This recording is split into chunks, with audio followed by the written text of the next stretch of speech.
Asosiasi Provinsi PSSI Sumatera Selatan akan kembali menggelar kompetisi Liga 3 dalam waktu dekat. Rencananya kompetisi Liga 3 Zona Sumatera Selatan ini akan kembali bergulir pada bulan Januari 2024. Total ada sebanyak 12 tim yang rencananya akan mengikuti kompetisi Liga 3 Zona Sumsel. Namun jumlah tim peserta ini kemungkinan akan bertambah karena tim Persimuba sudah meraih 1 tiket ke putaran selanjutnya.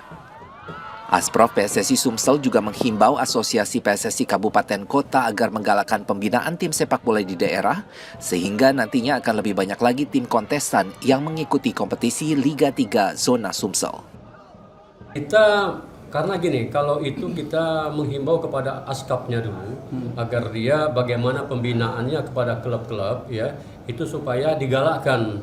Dengan adanya klub-klub yang muncul di bawah naungan askap dan askot, maka timbul nanti klub-klub berapa jumlahnya. Nah, dorongan itulah yang nanti akan mengikuti dia untuk mengikuti kompetisi baik itu Liga 3 maupun di Suratin. Saat ini Asprof PSSI Sumsel sendiri belum menunjuk kabupaten kota mana yang nanti akan menjadi tuan rumah kompetisi Liga 3 Zona Sumsel pada bulan Januari 2024. Nur Muhammad, Kompas TV Palembang, Sumatera Selatan.